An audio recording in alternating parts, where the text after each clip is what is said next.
Olá, meus amigos, tudo bem? Hoje vamos falar sobre obrigação de dar coisa incerta, a nossa aula de número 13. Acompanha aí com a gente. Meus amigos, vamos então aqui dar mais um passo no nosso fluxograma, ok? Nós falamos então que as obrigações, quanto à sua classificação aqui do seu objeto, ela se subdivide em obrigações positivas e também, de outro lado, as obrigações negativas. Falamos que as obrigações positivas se subdividem, então, em obrigação de dar e também temos a obrigação de fazer. E as obrigações negativas, temos lá a obrigação de não fazer. Falamos que a obrigação de dar se subdivide, então, em obrigação de dar coisa certa e também em obrigação de dar coisa incerta. Aonde que nós estamos hoje? Hoje nós andamos mais um pouco no nosso fluxograma e estamos aqui na obrigação de dar coisa incerta. Tranquilo? Vamos lá. Olha só, o artigo 243 diz lá, acompanha aí. A coisa incerta será indicada ao menos pelo gênero e pela quantidade. Ok? A coisa incerta será indicada ao menos pelo gênero e pela quantidade. Você fala, bom, professor, então quer dizer que o legislador ele trouxe aqui elementos mínimos para que se diga que alguma coisa é incerta? Sim, ele diz que tem que ter pelo menos gênero e quantidade.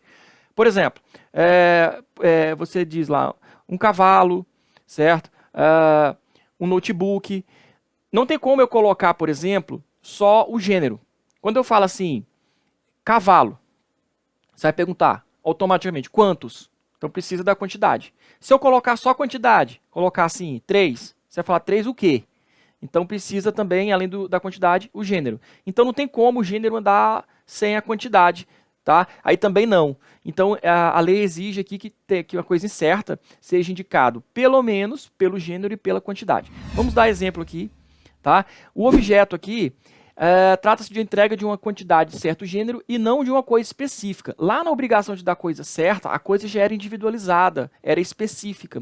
Aqui na coisa incerta, ela não é algo especificado. Aí você fala, professor, é possível me obrigar a dar uma coisa incerta? Sim, tranquilo. Tá? É possível você se obrigar a dar uma coisa incerta, não tem problema. É possível haver essa obrigação de dar coisa incerta dentro do contrato, sem problema nenhum. Vamos para os exemplos aqui. Olha só, primeiro exemplo, entrega de 3 sacas de trigo. Tá? 3 sacas de trigo. Olha aí, você não sabe quais são as sacas de trigo, mas você sabe que são a obrigação de entregar 3 sacas de trigo, coisa incerta. Pergunto, tem quantidade? Tem, 3. Tem gênero? Tem, sacas de trigo. Então tá, pelo menos tendo quantidade e gênero, a coisa é incerta, tranquilo, tá? Isso aí. Outro exemplo, 5 toras de madeira. A pessoa tem a obrigação de entregar 5 toras de madeira. Tem quantidade? Tem, 5. Tem gênero? Tem, toras de madeira. Outro exemplo também, muito comum, a pessoa se obrigar a entregar 3 cabeças de gado. A pessoa sabe quais são essas cabeças de gado? Não, não se sabe ainda. Mas sabe que tem que se entregar, então, 3 cabeças de gado. Tem quantidade? Tem, 3. Tem gênero? Tem. Cabeça de gado. Um quarto exemplo, podemos colocar um carro popular. Então, dentre os carros, você tem vários carros populares, um carro popular. Tem quantidade? Tem. 1. Tem gênero? Tem. Carro popular.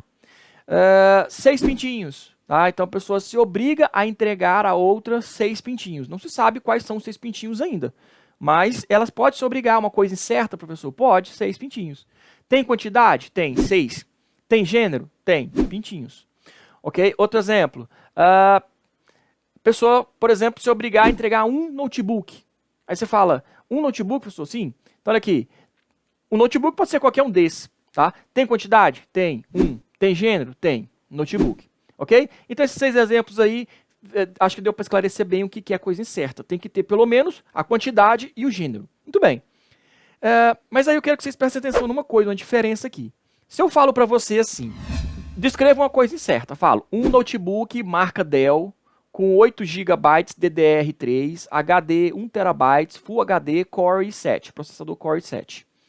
Tá? Eu vou especifico aqui. Isso aqui é uma coisa incerta? Sim. Tá? É uma coisa incerta.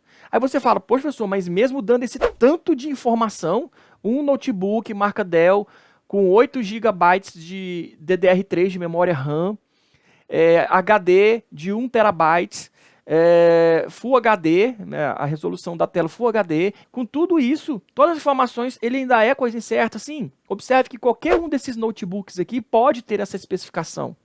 Então, não é a quantidade de especificação que vai dizer se a coisa é certa ou incerta. Observe que nós colocamos várias características aqui, mas qualquer um desses notebooks aqui pode ter essas características. Agora, do outro lado, se eu digo assim, o notebook HP Pavilion, número de série 23.965. Olha só, nesse caso, vocês observem que ele tem o número de série. Esse número de série aqui individualiza esse bem, por isso que esse bem é a coisa certa, você já sabe qual é o bem. Aí você fala, professor, é engraçado, aqui na coisa certa tem muito menos informação do que lá na coisa certa. Na coisa incerta. Aí você fala, poxa, então quer dizer que não é a quantidade de informação que vai dizer se a coisa é incerta ou certa. Não, não é. Você observa que aqui na coisa incerta tem muito mais informações do que aqui na coisa certa. Todavia, o que ocorre é que não é essa quantidade de informação que vai dizer, e sim a especificação, a individualização do objeto. Tá? Nesse caso aqui, eu só dei duas características. Falei, o notebook HP Pavilion, número de série 23.965. Só essa informação já me individualizou esse equipamento. Já do outro lado, eu dei várias características e mesmo assim ainda continuou sendo uma coisa incerta. Ok? Outro exemplo também, se eu falo assim, um caminhão TGX da MAN branco, modelo 2014 6x4. Ora, pode ser qualquer um desses aqui. Tá? Você conta aí, acho que são 8 caminhões. Qualquer um desses aqui pode ser um caminhão TGX da MAN, branco, modelo 2014, 6x4. Tá? Qualquer um desses. Mas agora, quando eu falo assim, olha, um caminhão TGX da MAN, com chassi 9BW, ZZZ 377, VT 004 251. Ah, agora aqui, professor, aqui a coisa é certa. Porque aqui eu tô falando qual é o chassi do caminhão, então estou individualizando, tá? Então aqui é para vocês poderem diferenciar o que é uma coisa certa e uma coisa incerta. Observem que não é a questão da quantidade de informação que vai dizer que algo é certo ou incerto, e sim a possibilidade de você identificar, de você determinar aquela determinada coisa, de você poder individualizar aquela determinada coisa dentre várias outras, você poder indicar qual que é o bem que vai ser objeto da obrigação, ok? Muito bem, professor. Continuando, então olha só, diz lá o artigo 243. A coisa incerta será indicada ao menos pelo gênero e pela quantidade. Muito bem. Existe um projeto de lei tramitando, pessoal, até a presente data, em que tem o objetivo de mudar a palavra gênero para espécie.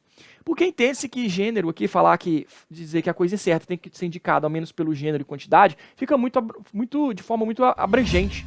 Tá? Então, o projeto de lei aí vem dizer, por exemplo, que em vez de você dizer que a obrigação de entregar uma saca de café, então seria a entrega de uma saca de café tipo Santos. Em vez de dizer que tem que ser obrigação de entregar um automóvel, seria entregar um automóvel com motorização 1.0. Ao invés de dizer que a obrigação de entregar livros, a obrigação seria de entregar livros jurídicos, por exemplo, etc. Tá? Então, seria um sentido de não fazer com que a coisa incerta ficasse também tão abrangente. Mas, por enquanto, gente, a redação, até a presente data da publicação dessa videoaula, a redação do artigo 243 é essa que está aí mesmo, tá? Que nós estamos trabalhando com ela hoje. Aqui é só a título de informação. Muito bem. Aí, vamos lá. A obrigação de dar coisa certa, na obrigação de dar coisa certa, libera-se o devedor entregando a coisa certa. Olha só, lá na obrigação da coisa certa, é claro, o devedor da obrigação de entregar a coisa certa vai se liberar dessa obrigação entregando aquela coisa certa. Já na obrigação de dar coisa incerta, existe um momento precedente, anterior à entrega da coisa, que é o ato de escolha, também chamado de concentração. Então, o que é concentração? O que é escolha?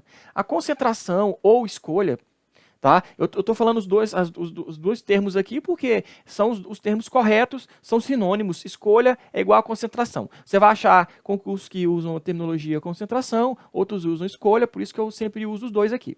Escolha ou concentração é o momento, então, de individualização. É o momento de transformação da coisa incerta em coisa certa. Então, se eu colocar um gráfico aqui, né, essa linha do tempo aqui, eu posso dizer assim, a obrigação, então, em determinado momento, ela é de dar coisa incerta, só que é necessário que primeiro que haja primeiro uma fase aqui, chamada de escolha ou concentração, nessa linha do tempo, em que vai, então, haver a transformação da obrigação de dar coisa incerta em coisa certa.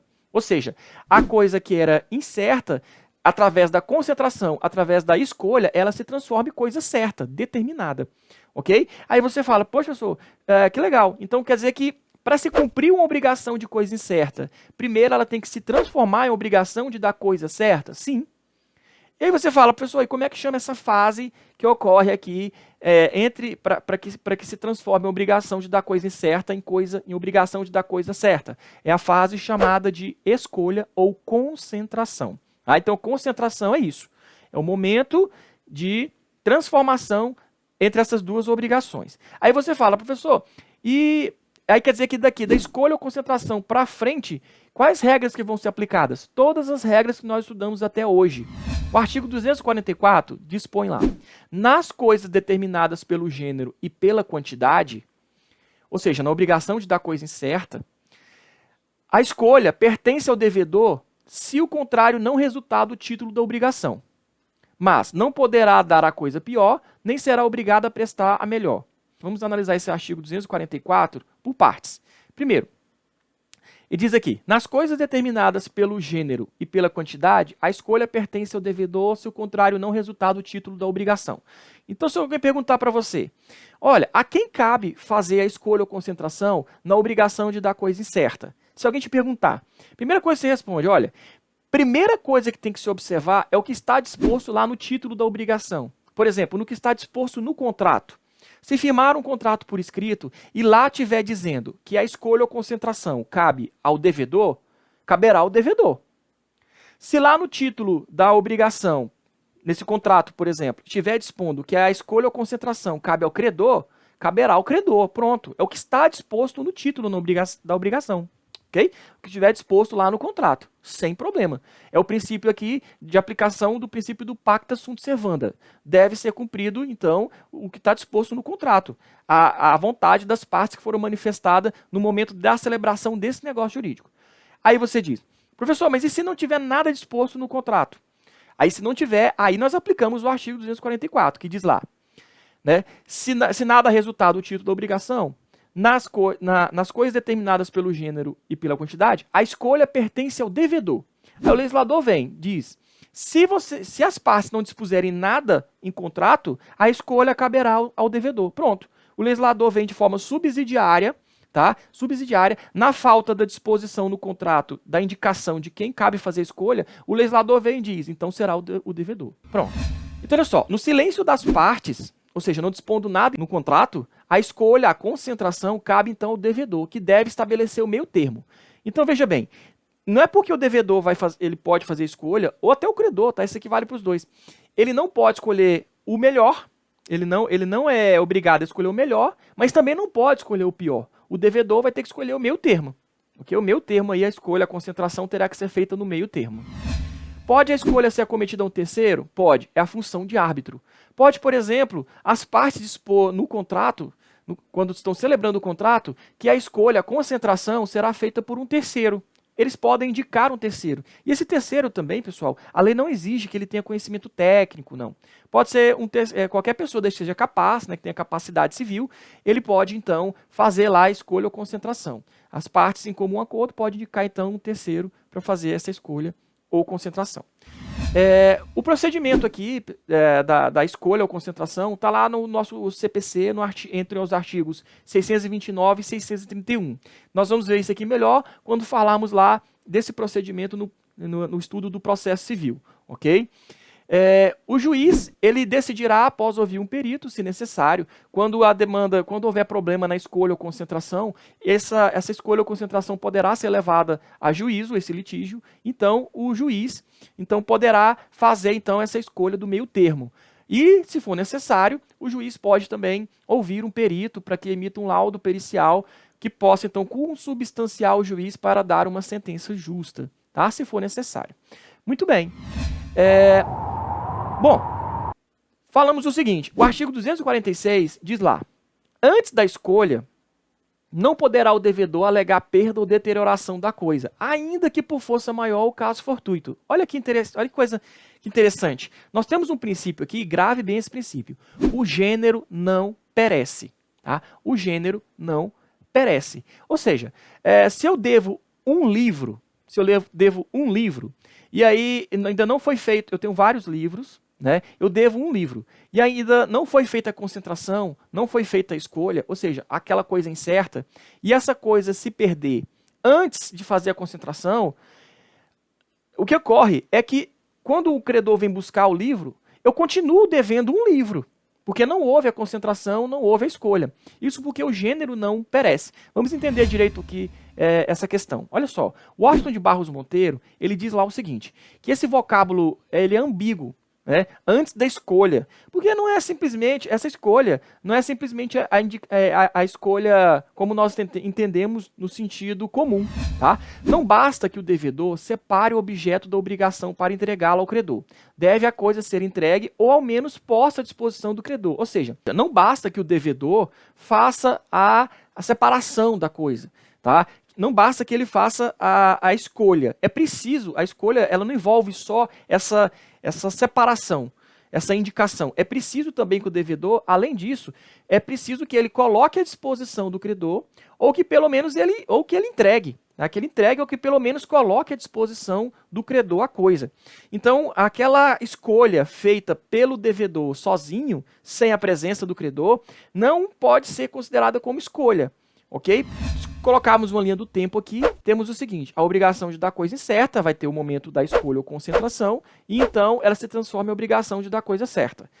Ok? Então não basta só que, por exemplo, se a escolha couber ao devedor, não basta que ele faça a escolha sozinho. Ele precisa entregar para o credor, ou então pelo menos colocar à disposição, né, do credor, para que então seja completada essa questão da escolha. Tá? O gênero não perece significa dizer que enquanto não for feita a escolha, enquanto não for feita a concentração, ou seja, enquanto a coisa incerta não se transformar em coisa certa, o devedor continua devendo a coisa incerta, porque o gênero não perece. Então, por exemplo, se eu devo lá 6 galinhas, e aí eu separo à noite as 6 galinhas, essas galinhas morrem. Uma raposa vai lá e come as 6 galinhas. Certo? De manhã, quando o credor chega, eu continuo devendo 6 galinhas, porque não foi feita a escolha, a concentração. Porque nós falamos que a escolha ou concentração tem que ser feito na presença do credor, tá? Ou pelo menos colocado à disposição do credor. Então o que acontece é que eu continuo devendo 6 galinhas. Mas aí vamos supor que eu vou lá, aí eu ajusto com o credor que no dia seguinte eu vou separar mais 6 galinhas e vou entregar para o credor. E aí, na virada da noite, acontece eu separo mais 6 galinhas, a raposa vai lá e come mais essas 6 galinhas que eu separei. Eu continuo devendo 6 galinhas.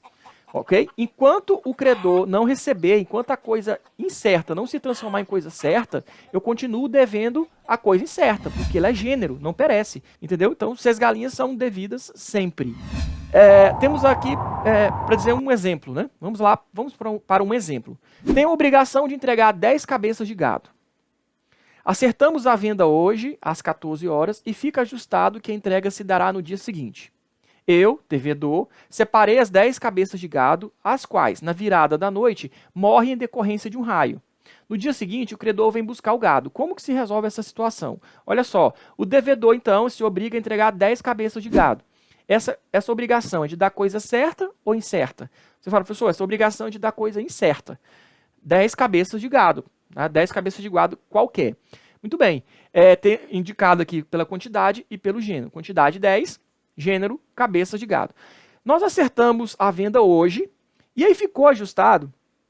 Pode até o credor já ter pago, mas ficou ajustado que o devedor, no dia seguinte, iria entregar. Tá? E que ele que faria essa escolha, o devedor que faria essa escolha. E aí, aqui no exemplo diz que o devedor separou as 10 cabeças de gado. Separou as 10 cabeças de gado. Só que, olha só, veja que ele separou na virada da noite. Né? Ele sozinho separou, ele fez a concentração sozinho, mas ele não entregou e nem colocou à disposição do credor. Na virada da noite, ele foi dormir, né? Na virada da noite, aí veio lá e elas morreram, esses gados morreram em decorrência de um raio caiu na cerca ali, tá? Então tinha obrigação de entregar 10 cabeças de gado, um raio veio ali na virada da noite e matou as 10 cabeças, os 10 gados, cabeça de gado. No dia seguinte o credor vai buscar, como é que se resolve? Aí eu pergunto para você, as perguntas vêm. Primeiro, a coisa é incerta ou coisa certa? Pessoal, coisa é incerta, 10 cabeças de gado. Houve ou não houve a concentração, a escolha? Você vai falar, pessoal, não houve. Essa escolha feita pelo devedor sozinho, sem a presença do credor, o Washington Barros Monteiro diz que não trata-se de escolha. Precisaria ele ter entregue ou pelo menos colocado à disposição do credor. Ou seja, nesse caso aqui, não houve concentração, não houve escolha. Qual princípio nós aplicamos? O princípio de que o gênero não perece, ou seja, ele continua o devedor sendo obrigado a entregar 10 cabeças de gado. Tá? E professor, quem sofrerá a perda? Quem sofrerá a perda aqui será o devedor, ok? Pelo princípio aplicação do princípio do res perit domino, ou seja, a coisa perecerá para quem é dono. No caso aqui, o devedor ainda continua sendo dono, certo? Então, o devedor não poderá alegar perda ou deterioração da coisa, uma vez que ainda não havia sido efetivada a concentração, ou seja, ainda não havia sido efetivada a escolha. A coisa ainda era incerta, tá? Aí você fala, professor, e se... Por exemplo, foi feita a escolha, o devedor fez a escolha dos 10 cabeças de gado, no dia seguinte chegou o credor, recebeu. Aí pronto. Aí houve então a transformação da obrigação de dar coisa certa em coisa, de coisa incerta em coisa certa. E aí o credor leva o gado para a fazenda dele. E lá na fazenda dele, o gado vem a morrer em decorrência de um raio. Ora, aí nesse caso aplica-se o princípio do res perit domino, quem vai sofrer a perda total das 10 cabeças de gado será o credor, porque já era proprietário. Então perceba que nós temos aqui obrigação de dar coisa incerta, depois ocorre a concentração ou escolha, transformando essa obrigação de dar coisa incerta em coisa certa, e aí rege-se a partir daqui as regras atinentes à obrigação de dar coisa certa. Ou seja, daqui para frente regem-se as disposições que nós tratamos até essa presente aula, ok? Muito bem. Pessoal, obrigação de dar coisa incerta, então temos a posição do devedor aqui no seguinte sentido. Ele tem uma vantagem e uma desvantagem. Qual é a vantagem do devedor na obrigação de dar coisa incerta? Bom, é mais favorável porque ele se desvencilha, ele se desobriga do vínculo com a entrega de uma das coisas ou de um conjunto de coisas. É mais fácil para o devedor se desvencilhar da coisa, porque ele pode fazer uma escolha dentre as que ele tem. Mas existe um lado ruim para o devedor. Ou seja, a responsabilidade pelos riscos é bem maior aqui na coisa incerta, uma vez que na obrigação de dar a coisa certa, naquela outra obrigação, se a coisa certa se perder sem culpa do devedor, fica resolvida a obrigação, tá? Ou seja, o devedor não é mais obrigado a dar aquela coisa certa. Já na obrigação genérica, na obrigação de dar coisa incerta, como o gênero não perece, antes da escolha, não poderá o devedor alegar perda ou deterioração da coisa, ainda que por força maior ou caso fortuito. Ele continua sendo obrigado a dar a coisa incerta, porque trata-se então do princípio de que o gênero não perece. Então tem essa desvantagem, ele não se desvencilha, tá? Por mais que seja que tenha havido a perda total ou a deterioração sem culpa dele, tá? Por caso fortuito ou força maior, por mais que tenha ocorrido isso, ele continua obrigado. Então essa é a desvantagem da pessoa se obrigar a dar uma coisa incerta. Certo? Diz lá o artigo 246, acompanha a leitura. Antes da escolha, não poderá o devedor alegar perda ou deterioração da coisa, ainda que por força maior ou caso fortuito. Por quê? Porque o gênero não perece. Ok? E já lá na obrigação de dar coisa certa era diferente. Lembra? Nós estudamos nas aulas passadas. Se a coisa se perdesse sem culpa do devedor antes da tradição, resolvia-se a obrigação. Ou seja, o devedor não era mais obrigado a cumprir aquela obrigação de entregar. Claro que se tivesse recebido o adiantamento, né, o pagamento ele tinha que devolver, resolvia-se a obrigação. Agora aqui, na obrigação de dar coisa incerta é diferente. Ele continua obrigado a dar a coisa. Se não tiver havido a concentração ou escolha, ele continua obrigado a dar a coisa para o credor, ok? Então, essa aqui é a diferença dos dois. Acesse lá nosso blog, tem a relação das videoaulas, inscreva-se lá no nosso canal, dê um like aí pra gente, para poder reforçar o vídeo e divulgar para outros colegas fazerem o estudo junto com a gente, ok? Para acessar os links, estão aqui todos aqui na descrição, logo aqui abaixo aqui no vídeo, tá na descrição do vídeo. No mais, muito obrigado pela presença de vocês, mais uma vez aqui nas nossas aulas. Um grande abraço, fiquem com Deus e até a próxima.